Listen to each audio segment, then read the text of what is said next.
Massive thank you to His Excellency for giving me the opportunity. Andy Lee, the team and everyone, man. In all honesty, I done what I was meant to do tonight. Let's not get it twisted. But now it's got me on to the world stage officially. And yeah, calling on all 168 pounders. All right, boxing fans, let's get into it. I have a pretty big topic that I want to discuss with you guys, and I have no idea why nobody else is talking about it or is discussing it. Probably because they're too caught up on Usyk versus Verhoeven and the robbery that happened in that fight. Hamzah Sheeraz just got gifted the WBO to become a champion for the first time at 168 against Alam Bajek.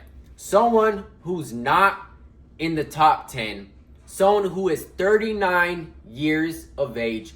Someone who brings absolutely no threat and abilities to the table. When you talk about someone who's an email champion, when you talk about being gifted a title and really not fighting anybody for it, Hamzah Sheeraz is the definition of exactly that. He fought absolutely nobody to pick up his first world title at 168, the WBO.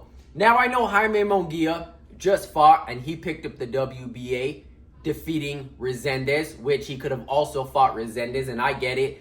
They just fought. You also had options like Diego Pacheco. You also had options like Caleb Plant. I know Mbili is fighting Canelo Alvarez for the WBC. Iglesias has the IBF, and those are all unifications.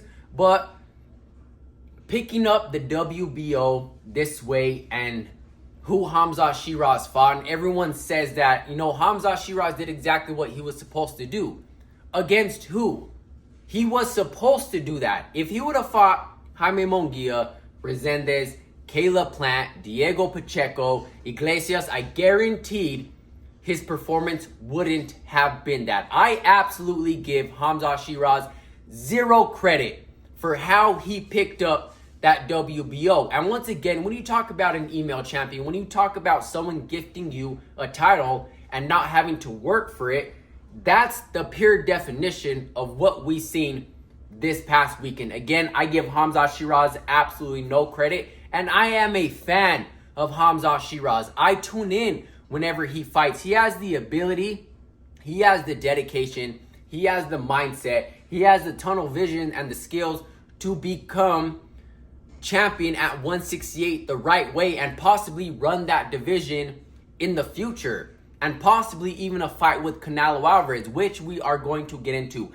Hamzah Sheeraz has a far better chance of getting the Canelo fight than David Benavidez ever did because of Turki Al-Sheikh. Again, I can appreciate what Turki Al-Sheikh is doing for the sport of boxing and these big events he's putting on, and he's going to continue to throw Hamzah Sheeraz in the biggest events possible in boxing that you can make, because Sheeraz and Turki Al-Sheikh have a very, very good relationship, if you guys did not know. So he's going to push much, much harder for Hamzah to get that fight that he wants, which is Canelo Alvarez. Like, that is the target fight that he wants. And Turki Al-Sheikh pampers Hamzah Sheeraz. Once I saw who he was fighting and knowing that WBO was up for grabs, Turki Al-Sheikh set him up for success. The easiest possible way you absolutely could. He is 100% pampered by Hamzah Sheeraz, and I'm not taking anything away from Hamzah Sheeraz. Again, I turn on the TV every time he fights because he has the skills, he has the abilities to get the job done. He has the abilities to compete against the best fighters at 168. There's no need to pick up the title the way that he did. He's a future superstar out in the UK, and also he could possibly be that out in the US in the future. He's only on the rise. You guys heard the crowd in the first and second round, how they were cheering on Hamzah. He has the abilities and he's gifted to do so, to compete at the highest level. But I absolutely have no respect and no credit for the way that he picked up the WBO and defeating Alan Bajek. And again, people say, well, he did exactly what he did what he needed to do. He did exactly what he was supposed to do. Against who? No credit in my book at all whatsoever. Again, this is just my personal opinion. I tune in. I'm a fan. I like his skills. I like his ability. I love his style. But this is not the way to pick up your first world title at 168. Let me know what you guys think about this take. Again, I have no idea why people aren't talking about this. But let me know what you guys think. I'll catch you guys in the next one. I'm out.